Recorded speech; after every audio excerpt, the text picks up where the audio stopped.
Pongpongi whalaite a hoa fulma walo sune o e tau a whe maa ua wha. Ke whakamafola hanga tono atu me he whale lotu senturi o e lotu me nukalofa. Ai o wau lotu ke tō whalafola malanga a ene awhio kingi tupo ono ke whawhetai senturi o e konwhalenisi e sea sue siriana tawataina o tonga. Tadali whiwhia e tonga kotope i he tapake kehe o e kolope ka whawhe i loto maa whana ki mauto le di o walfitu poine nima e whae maa kau maa e tau pēsi Facebook a. Ko i hiwa apasia kau katoa peke ai a e siasi ui ki he lotu tataki peia e ene awhio kingi tupo ono. Hoko atu ke himi uluaki e me atu ai e tamapirinisi kalauni tupo toa ulukalala. Hoko atu ke kore mo e vete e angahala e whahoko i askeltan lahi o e siasi whaiwhekau alewheleti atiola. Lotu ai eiki kau whakatahape ki ai e kau hiwa. Folofola me he fuakawa motu a koe sā me te autou noa. E lau atu ia e ono polpinisi tungi. Hoko atu ai ke lau whetari aki o e sāme. Pea kau whakataha atu ai mo e lesoni me he fuakawa motu a urak sāmi wela vai wanoa. Ves uluaki ke ua fuluma nima e me atu ai a nopele tuita. Ante mai tataki atu ia e vai loto. Hoko atu ai mo e folofola me he fuakawa fo'o e me atu ai a ono polpinisi kalani walu.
Tau unu ki he otua ke tau hu mo punou. Tau apasia e iki nene ngahi ki tau tolu. He ko tau otua ia. Pea ko ki tau tolu ko e kakai o ne tau hia. Ko e aho ni pe tau maia ke mo whakaongo ki hono reo. Ke tau lotu. Hangi mai lau maari. Whakafonu ho mauloto aki ai mawhai me he awhiona. Ke mau whakaongo ai pe ki ho whinangalo. Ke mau mea kotoa pe. Pea ke mau ai haloto fo o ke hoko atu e mau tauhi ho siasi mo kakai. Amen.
te tau whai e lotu kore whamore more pe moe vete angahala. Ka hiri e lotu te tau whai hai lotu ai e ki. E o toa maaf koe mau tamai whakahe e wan. Ai awhi Fiona koe tamai moe alo, moe lau maari e maa oni oni. Koe toko tolu, ka koe o tua pēta. Ke alo whamai ke te mau tolu, koe kawanga halau hao sia. Oku ke toka i mānanga, ki ngahi lilo kotoa pē ho mau loto. Pe au kai ha mea e taha e fufu naki ki ho awhio. O mau whamoon mo vete ki awhio nā, ai mau ngahi anga hara kotoa pē. Ai ko mau whai i he mau loto ki ai, a ke mau rea, mo ngā aue, mo whakakaukau. Pea moe ne hoko tupu me haa mau tae tokanga pe ko haa mau afung. O mau mawai ho mau wā moe awhiona kau maa ho mau ngahi kau ngā api. O mau whakatomala mo vete atu e ngahi anga hala. Ko whea he si ki he whanua pea moe lotu moe kakai. Hatutu ni ai konferensi he tau koe ni e te au ne whakatupu lawe a lota pe lawe ai hatui ahani i. Ha whetau whihia aki ne tupu i whakawahamaha mo i loto tāngia pea moha afungi koe uhi koe mawhai mo i pure ke whakaawao i he nonofo a kāinga. E ke whakamore more, ai angahala ko toa pē, ICIC, mo konferenisi, kua whai ki he awhiona.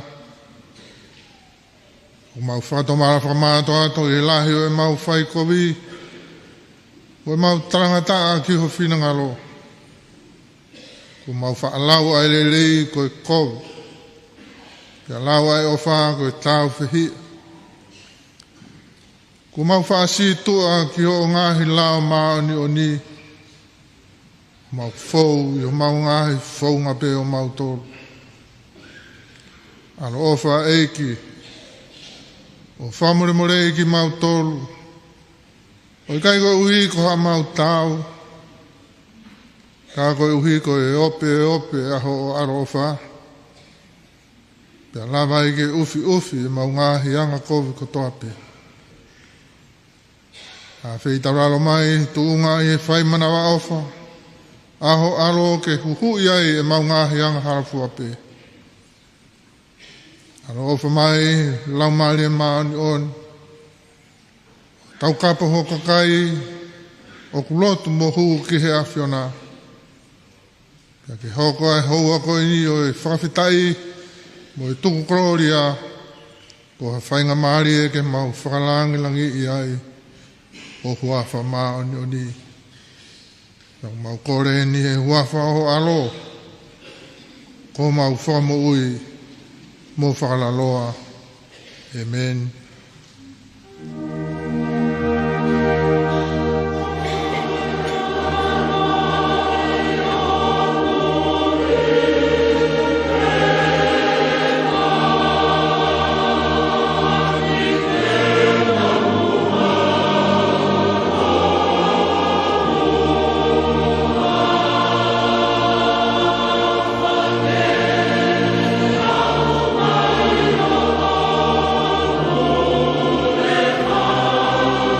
Oh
te au tolongo fulu i ngā e sāme, tau lau pēho no whunga ngā maheni.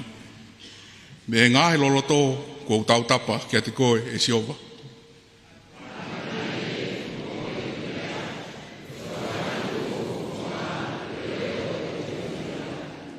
Ka nā ke nofo e ia ke lama kovi. Ko hai hataha e tū ato nai.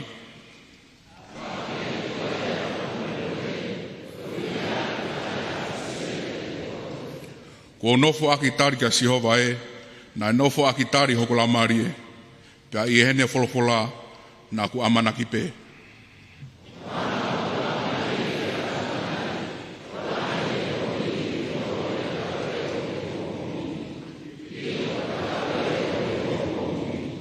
E Isleli, tūho amanaki ia Sihova, he oku ia Sihova ai ofa, pia oku i hene awhio ai huhui o lahi anoa. Pea tene uhui a Isleli e iam me nau ngā ko wiko toa.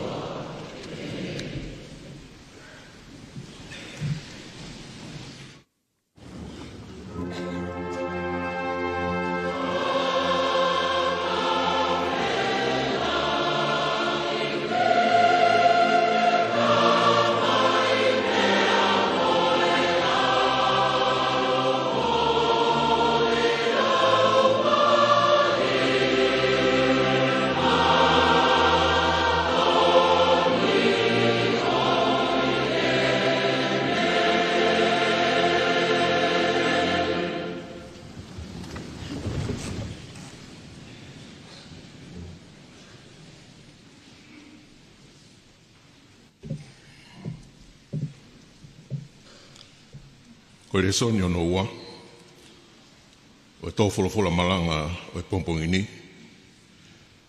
o to o ia me urak tohi a Samuela, vahe ua fulu, vesi uraki ki ono ua nima. Urak Samuela, vahe ua noa, vesi uraki ki ua nima. Ai upehe hono whakarea. Pea hola te vita me he ako i lama, o ne al o rea ki he ao o Sionatane. Koe haa kua ke whai, koe haa e ku kovi, pea koe haa e ku hia i he ao ho eiki, ke ne tūri ai ki he kumo ui. Pea tari e ia, mōre ke mamao, e ikai te ke mate, wakai, o ikai ke whai, he utamai ha mea lahi pe sii o ikai whawhana kia te au. Pea koe pehe ke ne fufu a mea ni mea te au, koe ha, o ikai ke pehe. Ka katoe fuakawa e te vita o ne pehe. O ku ilo kano e ho eiki, kua o feina i ho au. Pea kua ne pehe. Ke ua nā ilo eni e Sionatane, nā ne mamahi. Ka katangi mo oni ai eiki, pea tangi mo oni ho mo ui, koe laka pe taha o kui hoku waha a moe mate. Pea tari e Sionatane kia te vita, pea koe haa a lau o loto, kau whai ma au. Pea pehe e te vita kia Sionatane, koe ni, koe whakamahina fo ou a pongpongi, pea na e totonu ke unofo i he tau mafa ai tui. Ka ke tuku mo au ke utoi i he wao, o au ki hono aho tolu e he fiafi. Ka pau e mo i toka ngai e kumama o e ho eiki, pea ke pehe. Na e poaki whamato ato kia te au e te vita, ke nelere ki hono kolo ko Peteri he ma. He uwhai ai ai whailau whakatau ki he whamiri kotoa. Ka pau tene pehe, o kurerei, pea tā kua tuu maari e ho tamai o eiki ko au. Ka pau tene matu aki tupu tā maki, pe ke ilo kua whakapapau hakovi me he awhio. Ko ia ke whai ofa ki ho tamai eiki ko au, he ko ke whakakau ho tamai eiki mo koe, i ha kovina nite a Sihova. Ka o ka pau o koe hakovi i a te au. Pea ke tama te iau e koe. He koe umaa ho ave au ki ho eiki. Pea tari e siona tane, mōre ke mamao haupehe. He ka nei mo i ilo ko tutuni hakovi me he koe ki ke hoko kia te koe. Ika i ko whakaha atu.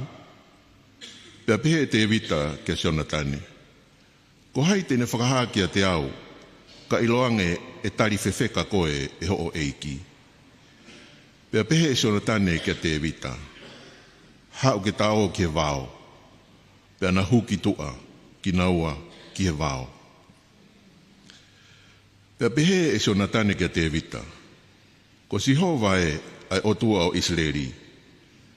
Kau ka huhu ki he tamai whiunga mai wheitu la ani a pongpongi. Pe koe aho e taha. Pea tau kurerei a mea te evita. Ilo e siona tane o lahi hake. Kai rewa te whekau atu ke whana kia te koe. Ka rerei ki tamai ke whai hakovi kia te koe. Pea teu whana atu. Pea teu tuku koe ke alufia maarie. Pea ofa ke kau ai eiki mo koe. O hange koe ne kau mo eku tamai. Pea ka pau teu mo ui atu. Te ke whai kia te au ai ofa a Sihova. Pea ka pau teu mate. E ikai teu tu usi ho o wha me hok whare o taingata. Neonga kua tu usi e Sihova a ngai whiri o te vita me he funga mamani o whakafo i tangata. Ko iana e whai e sonetani ha fuakawa mo e whare o te vita he ne pehe. Ke eke ia e Sihova me he nima ngai whiri o te vita. Pea toi whakafuakawa e sonetani a te vita. Ihe ne ofa kia te ia, he nane ofa kia te ia, o hange koe ne mo ui a ana. Pea toki pehe e siona tane kia te ia. Koe whakamahina fo ou a pongpongi, pea toka nga i ho mama o, he awa ho nofo anga.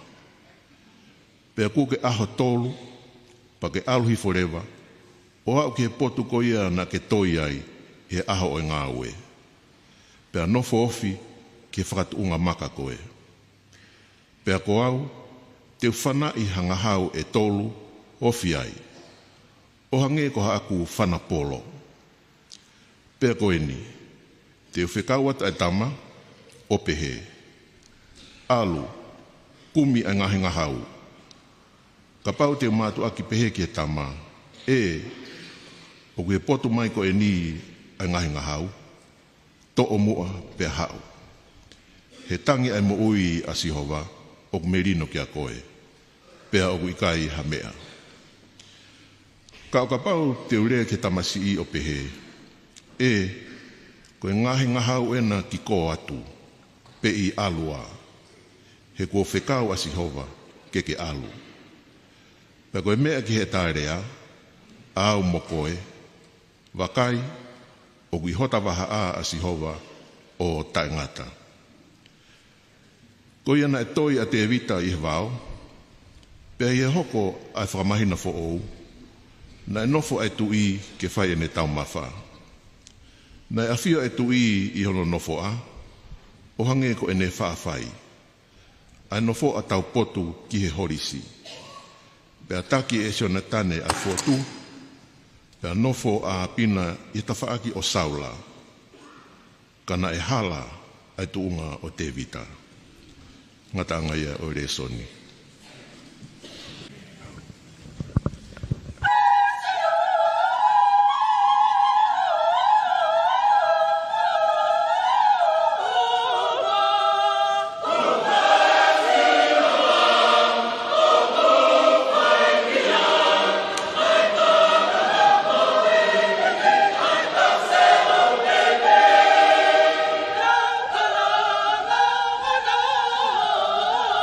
Thank you.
Koe wholofola me ipseri, o tō e me he tohi hono a Paula, ki kakai korinto, walo e wahe, te ulau me he vesi uaki, o tuke honu fitu e vesi. Ua korinto, wahe walo, vesi uaki ke fitu. Pea koen, umawongongo atu ka inga, ai ke resi kua tuku me he otua, ki ngahi siasi i Mastonia, o pehe. Neongo nai ahi ki nau tolu, ak hafu mamahi, kana e ope ope e nau fie fia. Pea neongo ai ango e nau masiwa, kanga mahake me iai, ka fu koloa fuaki. Iyo, o gofa moni, ko mau fai haki he ngata anga, o nau mawhai. Iyo, mahiri atu. Pea koe langai e ki nau tolu, he nau kore whamato ato ke mau ofa, o tuke nau kau, he toko ni e whahinga tapu. Ka umaa mea te pū, a iana i kai te mau amenekina. Na na uri ake nau tolu ki e iki. Pea ki mau tolu foki, e haa ko whina ngalo ia e o tua. Ko ia na mau kore ki a taitusi. Ko mea ia a ana, a langa i o kere sini, e tiki mau tolu. Ko ia ke ne aluat foki, o whakahau hau a ia. Ke he pē, hange o mau huru atu, e mea katoa pē. I he tui, mo i ako naki, mo iro loloto, mo i whainga ke he kehe, ka umaa e ofa kia tiki mau tolu. Ke pē whoka ho mau huru atu, i ke resko i ni.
Hiva ia e vai whanua Australia. Me Australia e whai hi wau e ahon. Ke dau whai e lot whakawhitai o Centurio e Conference. Ke dau lot. Ok mau whakawhitai ke a Fiona, i o Finangalo, ke mau kau, i hono kātoa ngā i o Centurio e Conference, ai sias we sirena tawatai nā o tonga. O mau whawhitai, ko uhi ko whakawhinanga loa ho mau tu i ko sias tupo uruak. Pe koe tamai o eika e a Fiona, kene whakatawatai nā tonga me ngahi pureanga muri, pe moi lot whakaongo ki mulu whoki. Pe ke sias tupo ua, pe mo kuinsalo tupo tolu. Hena whakalelei mo whakafoki, ai tauhi lotu i tonga, ke moa ki tōku fua, nai whai e sias tupo uraki. Kai whewhe koe lotu mo i siasi koe mo koi pe whare o tupo, ke pon uia ai a tonga, pea mohono kakai. Whakawhitai ho tāpoki a siasi, pea mo ne Kristu tone, mo i konferenisi, i tau koini e te au malo. Whawhitai ko uhi koe kau pareste ni me kau whaifkau, kau mai ho eiki, mo e kakai o siasi. Ai conference kakato me conference whaifkau, kunau mui mui, ki tāla e Kristu tone, mo whakaongo ai pe ki ho whiringalo, mo ho wholofola. E kau malanga mo e ako naki, mo e lot whihui katoa pe. E malanga i ho wholofula mo e whai o engo sākara meniti. Aia ahi e kau whaingata ia, mo e whakaulu i kakai ki ho pureanga. E kau pureako me kau whai ako me ngahi ako anga katoa pe. E ngahi wahe whanua katoa pe, i heni pea mo muri. Tukua ke whai atua e whanonga mo e amanak lelei, kia toe tau e te au. O ke i hoko e konferenisi, koe mama mo e tūholu ki he mui ai siasi. O mau hua tu me mau whawhitai, i hua whao sisu ko mau whamui mo tau kapo. Emeni. Koe himi hono ua, a e tōwhawhora malanga i Pampawini, to o e me himi ono lima fitu ki mo mea ki tau hiwa.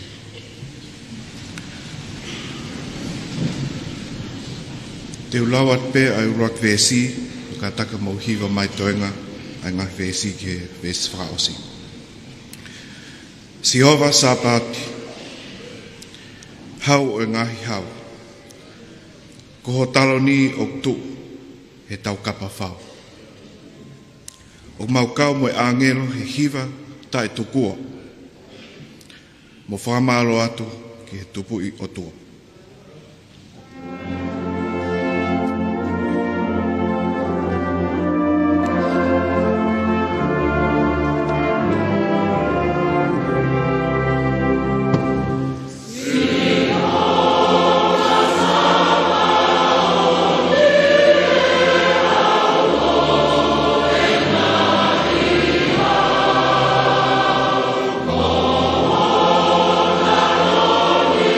Oh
pot wholohola, tō ia me raksa miwela, wahe wanoa, besi walu a.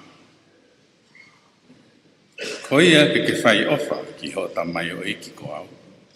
He kua ke whakakau ho ta mai o iki mo koe, ia ko vina anite a sihoba. Ka veinga, koe pani ai o tua, o whakatawa ta aina. Tapu mo e whare tapu e o tua, mo e potu, tofu tapuni, whai ai e tau lotu, mo e whakawhianga i ki tau o tua. Tapu mo e hui ke whanua, tapu mo e kautaki lotu, mo e kautaki o kureanga. Tapu mo e kau whakawhi whakalangi-langi, me e o tumuri. Tapu mo e konferenis kakato, mo e kainga kotoa, tau i whai lotu senturi o lotu. Ia mo ki moutolu, o kuawat ki ai, ai au wau lotu o e pongpongi ni. Kai ata ke whai ha malanga whakawheta, senturi o e konferenisi, tai e wau wha, wanoa wha. Whakawheta i ke o tua, tau wau sia e senturi o e konferenisi, ai siasu e siriana tawa taina. Maka mai le mahu inga ia, ke tau e whai hano wakai, mo siof, ai ngahi mea o tau whai. O e kai ngata pe whalukfua ke whanua, ka koe siasi foki, e senturi o ni o konferenisi. Koe pēs wholofola, me raksa miuela pahe wanoa pēs walu. Koe rea ia te evita, ki a sonatani, i harea pau, i a te kinaua, i a whakamooni he ao si hopa. Koe tūnga whaingata ia ki a kinaua, pia whakatū tā maki. Ka, koe kaua si hopa, o kune whakanau-naui, ai tokotaha, o kune ui. Pia whakatawa taina, ki he whatongia ke whai. Kono whaingata, e ko sonatane, koe alo ia o e tui ko saula. Ia kono kau mea whawhare, a te evita. Whakatuta maki, e kukumia saula ki a te evita ke tāmate. Ia koe nārea, ki ha whaunga e hawa e a te evita. Mo e na whewhua kawa aki, ne whai he hawa e tua. Koe ongo tangata, koe takitau. Nā kai wakai pia te evita ki a shona tane, koe whai ofa. A koe mahu inga, i he mara e tau. Ai whamatala mo ni, mo pau. Mau pe. Koe toko ni o whi mau. Whamatawa kia he tau re soni, ki e whakailonga, whanai ngā hau, nā e hola e te evita o hau. Ko te pōuru aki, ko e ki tau. Nā iai ne kautaki tau, i wawa. Pea iai mo ne kautaki tau i haapai. I he whao e konistu tone mo e tuku whanua. Whiri ai e te pōru aki. E ne kau whakamau. Me ne kau taki tau. E nā nau iloi. E mahu inga. O mo ui mo e mate. O si ope soakai. E ko wana. O sa ias whikune. E whakamau rahi. O eliasa kisikisi. E whakamau. E mo siofilus kai anuan. Ramau.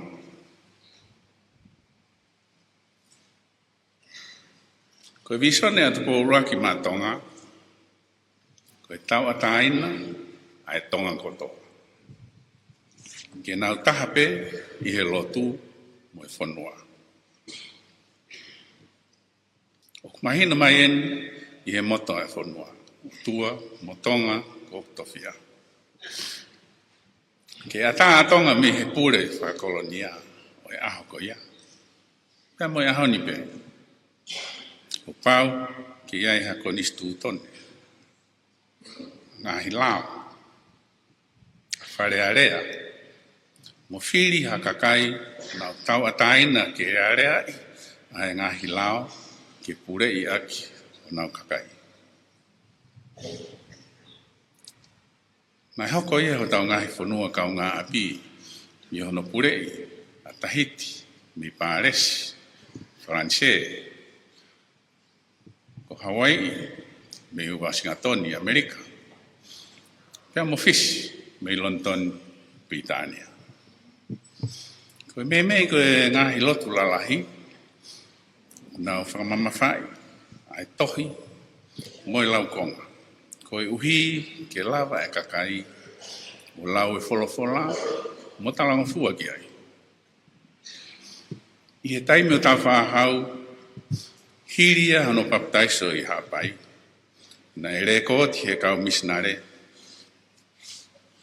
na ne tauhi ai kalasi aho, pea ne toki awhio i e taimi, kone whiunga, mo tau, e hoko koe tangata malama.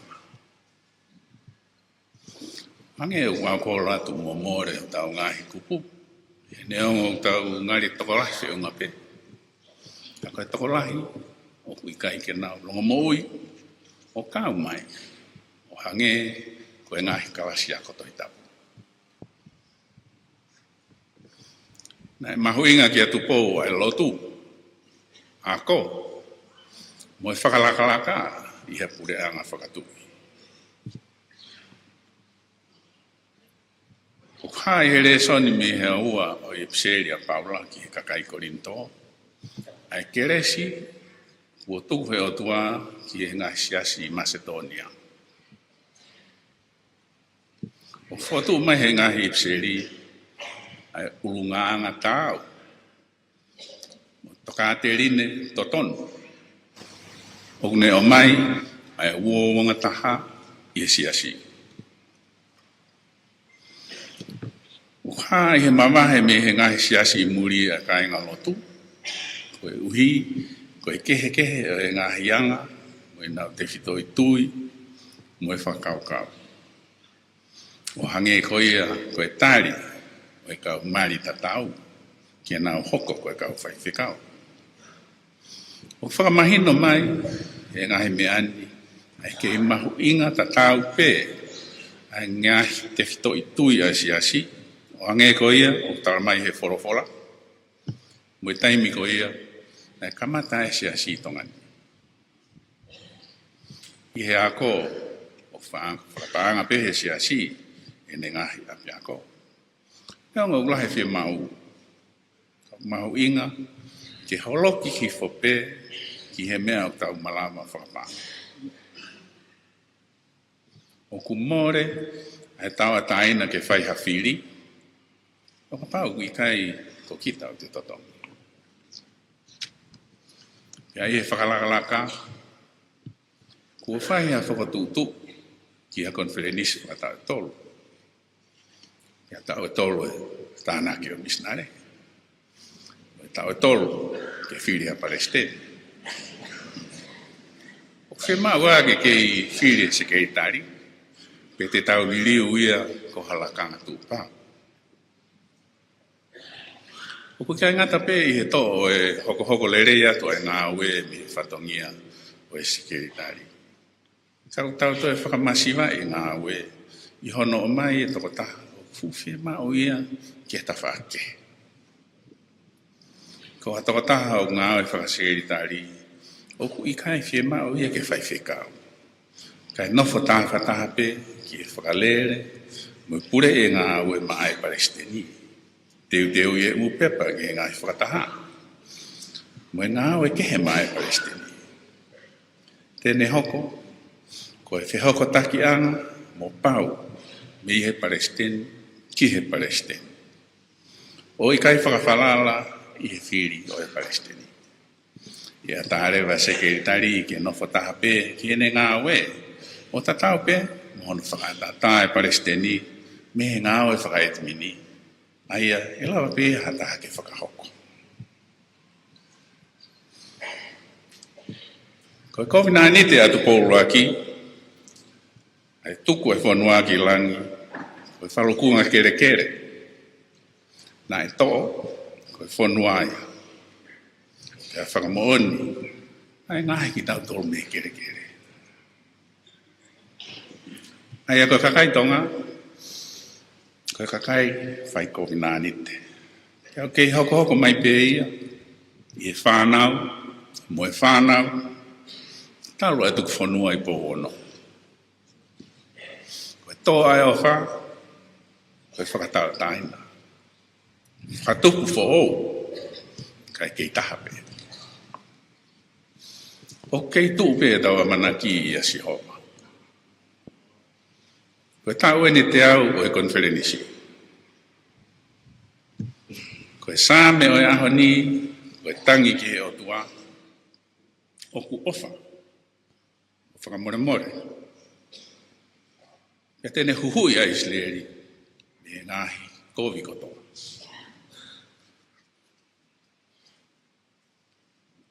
Sā me te autongo fulu,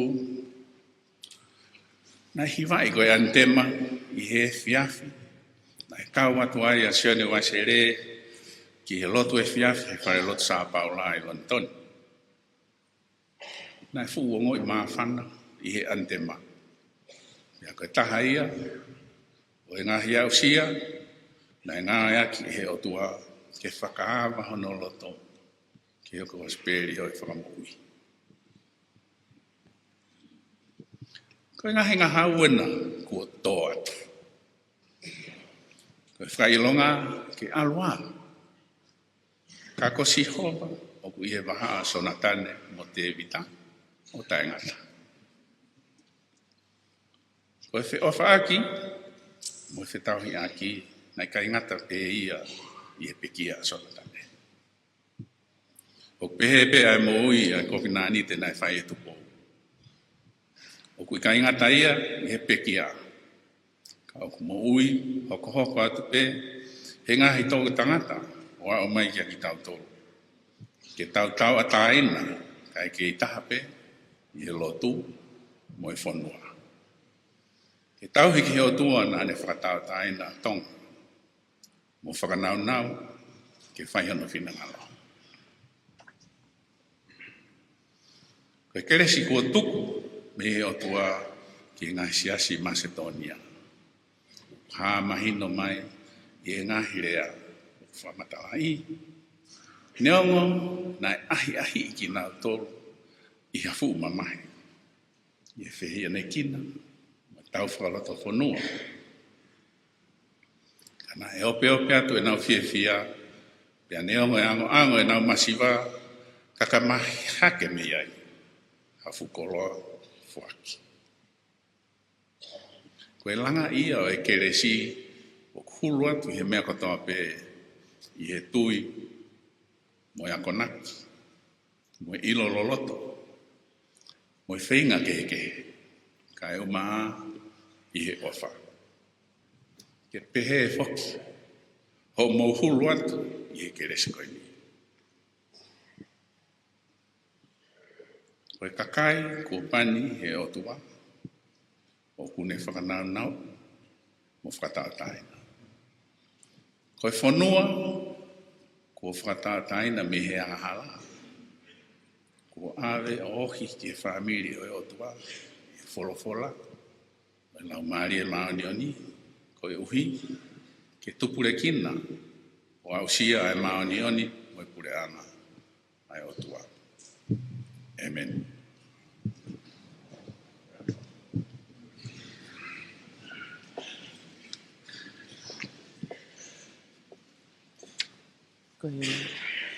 Koloa ia ko whakoloa ki e ek Palestini o sisi e hautoka o e whanua ai Palestini ka mas O tuhu fia mo e whakatapui ke tau lotu. O ko mau huk fia atu ai senatuli fo o e conference o ko mau kamatani. Whakatoanga ke ho fuai pe ai awhiona ki he o siasi. Pe ka mau hoko atu ai pe mo ha ngā we fo e ho fuai ai awhiona. Ke malui ai siasi Wesleyan taonga taina o Tonga me he ngā hi tai tokanga kotoa pe o ku whakatupu ai ha whangataa ki he tui ai ka kai ki he awhiona. E ke hoko ai siasi mo Tonga ko monuia anga o i ka hau. Ke whetau lalo si hova Eleoni o tataki mo tauhi ai pe ai Contronis pe moi siasi. Pe ke te poaki mai a eni awheo, tui o Tonga, tupo ono, mo kuini ono, taloni nanasi pau, mo i whale a topo, mo haa mo he ofo. Ke moni monu moni tonu ai pe ai pule whakaotua, mo whakakonstitutone ki homo whanua. Kai uma a ene whakatamala mai sias ki he kahauna. Tuku mai ke mau ho kalesi i he taimini, me mo kalesia ai pe i he ofa mo i tauhi ki he whinangalo, i he longa tangani pe mo i kahauna. Come, Holy Spirit, reinvigorate, renew, so that we, your people, may bring the good news of Jesus Christ, not only in Tonga, but throughout all the world, living as your saints in a world desperately in need of disciples, bringing peace, reconciliation, renewal, and joy. Come, Holy Spirit, come.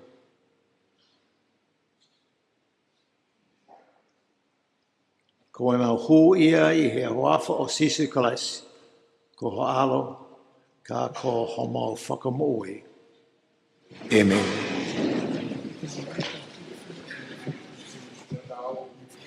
Hiwa toku, e tatak tau tolu he kau hiwa, kore ki he kau hiwa, moe konferensi kotoa, ke tau kau whataha, ke whai o e haleluia. Mume haka.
Taka keresa e ki ko si sukalais.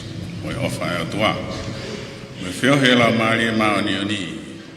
Ke ia te ki tau tolu mo toa pe ia. O taingata. Amen.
Koe kakatoia e au malanga o e pongpongi ni. Tau folfola malanga a ene afio kingi tupo wono. I e whawheta e o e Centurio Conflenisi a e siaswe siriana tauatai na o tonga. Nai o ngona be e whawheta e be mo e whamalo. Tatau te whito ki e koloa ko whainas aki a e Conflenisi hono tau te au. Be mo e tonga ko toa be o tatau I tongani pe a o ato ke ngai whanua ke hei tua pule anga. Tuku ai mo tau whekao hange koe kaweinga malanga ko whanofnofo aki ki tau tolu I he pongpongi o e ahoni. Raksa me wela vai wanoa vea si valo ko ia ke whai ofa ki ho tamai o eiki ko au he ko ke whakakau ho tamai o eiki mo koe I ha kominani te asihova. Kaweinga koe pani ai otua o whakataua tāina. Ahoni makehe au pito ai tokolahi au pito ai Conflenisi. Talo mei ene kamatawa au mai ke pongpongi whalai te koe ni. Whakailonga ai whakahistoria o e taoni ko hui ko e tau ia te ao o e whanonga mai ai Conflenisi.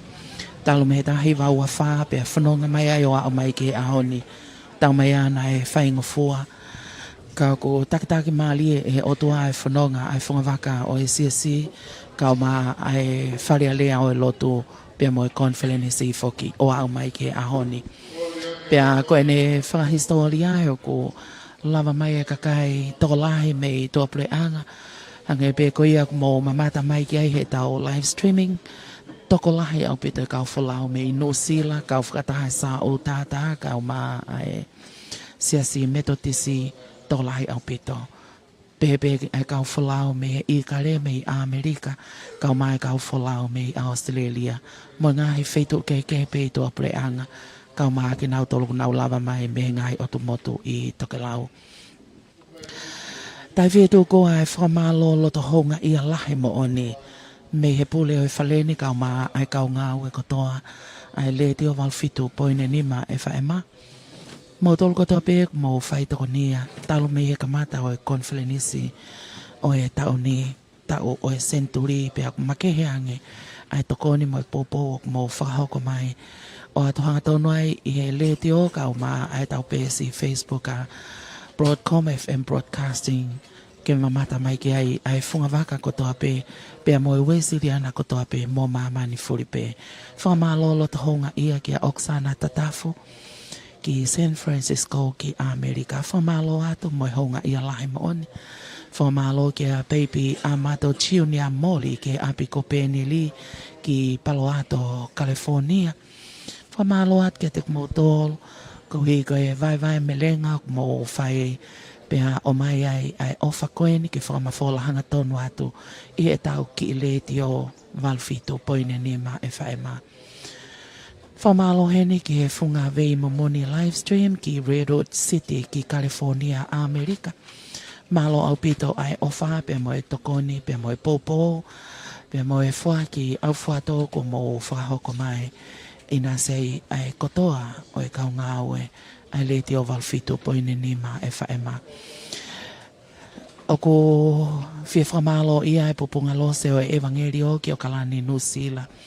O ngona maupe ai ni ihi koe ni pe mo e ngahi tokoni o mo whakahoko mai he taimi kotoa pe kai alea ia honga ke whakahatu o ku honga pe ak fifia lahi ai pule mo e family kau mai toinga o e kau ngawe i ho mo tu ta whaaki pe mo e wholani ma mo whai i he taimi hono kotoa pe pupunga lose o e evangelio ki o kalani Nusila. Kau whakataha i he whamalo ki a fifita mawhile o Tevita mawhile o fifita kau maa keasi fifita ki o kalani Nusila. Malo mua ho mo tokoni mai popo mai ke o atu ai ngahi whamafola koe ni ke inasia ia tonga kotoa pe mo e wesiriana kotoa pe kau whakataha mai mo i seasi metotisi mo i tokolahi o mamani na nau whaamu pe ho nau loto ke nau mamata mo whanongo mai ka koe ahoni o makatuunga e nau mamata mo whanongo hanga tonu mai kau hi ko ho mo ofa mai Oksana Tatafu ki San Francisco ki Amerika o whātu ki a te koe mai tāla manu atu ki e whanonga o e moui o whātu ki a baby Amato Chiunia Mori ki Apiko Penili ki Palo Alto, California pe o whātu ki e funga vei momoni livestream ki Redwood City ki California, Amerika o whalahi atu ki e pupunga lose o e evangelio ki o kalani Nusila pe ai o whātu ki a Tevita mawhile o fifita mo keasi fifita ki Nusila.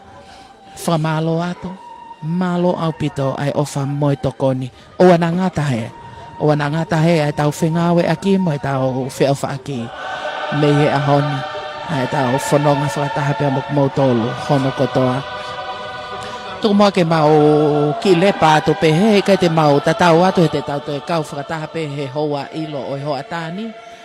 I he maala e mamaloa mau ki i lepa atu pe he mo e tau kau ngā ue nai whaiwhatongi atu me he malanga o e pongpongi ni ko e whaita ko pita takafua kau ma Webster Junior Lea pe he ki a Alipate Junior ki sina ko Naomi takafua tau toki whelongo aki hiri hangai miniti si me heni malo opa.